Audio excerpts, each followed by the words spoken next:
Hello, everyone. So glad to have you here today. We're going to talk about what to do if your husband doesn't prioritize you. It's just such an awful feeling when you don't feel seen or heard or even noticed. You're like this invisible person going through your home. And I want you to know that even though that's like so depressing, it's totally something that can be shifted. You don't just have to live with this. Now you might think, well, oh, my husband's like that because his mother, spoiled him or he's just selfish. Now, that might be possible. Like people have character defects. People aren't always what you want them to be. But we're going to put all those reasons on the side right now because there's nothing you can do about that. If you have a reason that your husband isn't prioritizing you that has to do with his character or it's just the way he is, well, you want to decide if you want to be with that person because that's a dead end. We're going to talk about what you can do to get prioritized, that perhaps your husband is reacting to this environment and there's something that can be done about this. So these are my notes down here if you see my eyes go down. The first thing and the most powerful thing you can do to get prioritized is to do that for yourself. So why does that matter? Why would you prioritize yourself? Well, it's partly because you teach people how to treat you by how you treat yourself. So if you're putting yourself last and putting everyone else first, they're going, oh, this person is last. They're just, that's who they are. They're fine that way. I guess that's their mode. It instinctually allows them to take you for granted if you're doing that with yourself. Okay, so then we want to know, what does it mean to be prioritized? Like we could say, I don't feel prioritized. But look into that and ask yourself, what would my husband need to do so that I would feel prioritized? Take a minute to think about that. And please say hi in the chat. If you have any questions, drop them there below. I see a few there watching. I want you to think, what were the things you'd want him to do? And then you have to think to yourself, am I even doing those things for myself? Do I prioritize myself in those ways? And if you don't, then how can you expect him to find ways to prioritize you? It's like, oh, hi, Jade. Oh, I see someone Facebook user. Put your name in if you can with the StreamYard. So if you feel like it's impossible to prioritize yourself, like, oh my God, how would I even do that? My life's too crazy. Well, you have internalized this belief that it's impossible to prioritize you. So everyone around you is going to believe that as well, that you just can't be prioritized. It's not an option. So how do you prioritize yourself? You take a deep look at your life and you say, what would I need to do to flourish, to thrive, to just be passionate and alive and fulfilled and happy and glorious? What would need to happen in my life? And then you start doing those things and providing those things for yourself. And that means that sometimes other people are going to be inconvenienced. Sometimes it won't be that easy. But that's because you're prioritizing yourself over how those other people might feel about it. And I can tell you, this is just magic. As soon as you do this, you will start getting more respect and appreciation, not just from your husband, but from lots of people, because they will catch this vibe that you're worthy of that attention. Okay, so for any of you who are new here from this group, so glad to have you here. I just want to let you know, my name is Shiloh Miner. I'm a love and marriage coach for women who love their husbands, but kind of hate them too. So it's kind of like you got a good man, you don't want to get divorced, but there's parts that are just painful and you're dying inside and you're like, what am I going to do about this? You're in the right place. I can absolutely help you with that. Okay, so prioritizing yourself, that's the foundation of getting prioritized by your husband. But there's other things you can do to enhance this effect that are very, very powerful.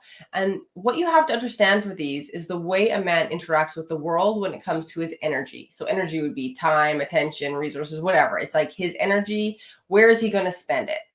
He's looking at the return on investment, the ROI for what he does. And he has different ways of gauging the impact. He wants to have an impact in the world. He doesn't just want to blow his energy and it's useless, it doesn't matter, and nobody cares, right? Like he's not going to do that. And it's actually a pretty wise way to live, even though it can be kind of incomprehensible to women sometimes.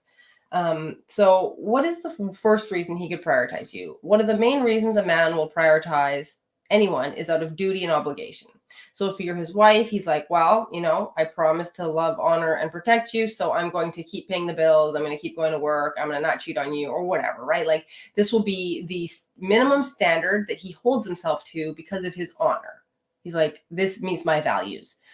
And if you has a husband like that, it's like you need to even appreciate that because he doesn't want to do that. He's doing that because he believes in his responsibilities.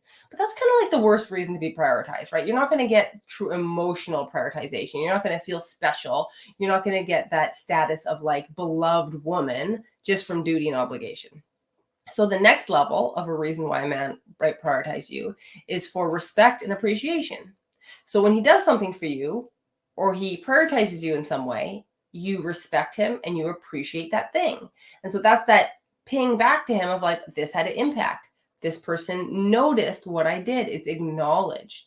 And so if you just start appreciating the things that your husband is doing, I talk about this all the time, but I mean, it's just a superpower. If you just appreciate the things he's doing, he's going to start spending more energy on you because he'll be like, oh, this is a place where my energy has an impact. So I'll do more because it will feel good.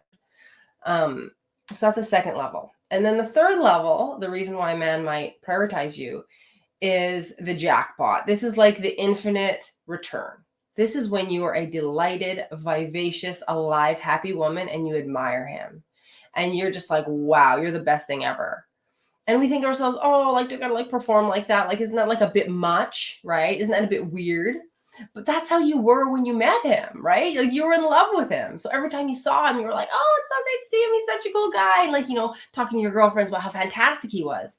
And that's when he fell in love with you, with that woman who thought he was like the shit. He was amazing. And so if we realize that that's how we got prioritized in the first place is because we were so delightful to be with and we were so admired this man and thought he was wonderful. And then now he's like, oh, I think she's kind of pissed at me all the time because I work too much and I haven't done the things she asked me to do. I'm just going to avoid that energy. I'm just going to like back away from it, right? But the way you do this in a way that's authentic is you start with number one and by prioritizing yourself. Because you're not even going to have an authentic way to be happy or alive or appreciative or generous to him if your cup is empty, if you're burnt out, if you feel like you've given to everyone else already. So start with number one. For sure. Okay, so let's recap what we learned today. Number one, prioritize yourself. Number two, speak his language, respect and appreciation. And number three, admiration and delight. That is just like over the moon, right? You're going to have an amazing, beautiful marriage if you can genuinely experience those things. And it might seem to you like, well, how do I do it? Isn't that like kind of fake and like, kind of like got to do this stuff that doesn't feel natural and whatever? Well, consider that him prioritizing you right now doesn't feel natural. That's why he's not doing it, right? It doesn't feel natural. And another word for natural is instinctual. He's doing what just comes instinctually to him. And it's hard to do things that are not instinctual. And therefore, the marriages go downhill because both people do what is instinctual for them. The piece that transforms my clients' marriages is that we become aware of our own instinctual reactions as women. And we choose new responses that get us what we want, that are effective, that convey love, appreciation, respect, admiration, all that stuff. And then all of a sudden, the instinctual responses of our husbands start flowing in the direction we want them to. And sometimes it's just too easy. Like you don't even understand. It does not have to be complicated. So there you have it. That's your high level version. This is this is the first principle of my 4Love method that I work with my one-on-one clients. But if you're sitting there going like, well, I have more questions. This is not like, what about me? What about this particular situation? I have an offer for you. So on May 18th, I'm doing a private live coaching call where anybody who wants to come in and get their questions answered by me right on the spot can sign up and do that. There's only room for 10 people. So if you want in, message me right away. I can answer any of your questions. I've also put the link here in the comments at the top. It says subscribe page or something, but it's to the payment link. It's only $25 to sign up for this call. At the beginning, I'm going to give you an overview of my Real Love method. So you're going to learn what these 4 pillars are and how they work together. I mean, even just knowing this stuff will give you so much hope. I promise you. And at the end, I'm going to share with you something I've been working on for months. I'm super excited about. And you get to be the first to hear about this new program that I'm putting together. So it's been wonderful speaking with you this evening. I'm so happy to have you in my new group. Use it as a resource. Check out the guides. If you're like, oh, but I have a question. I'd like to see, an answer about this. Send me a message or post it in the group and maybe I'll make a guide about it for you. So you'll get a fuller answer. but connect with each other, give each other unconditional love and respect, because that's what we all need in here. We don't need any judgment.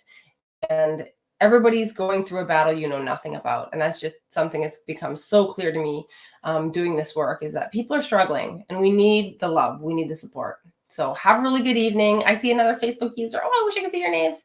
Anyways, comment below or comment in the Facebook group. You know, what were your takeaways? What did you learn from this? And what are you going to be putting in action later? Have a really good evening, you guys.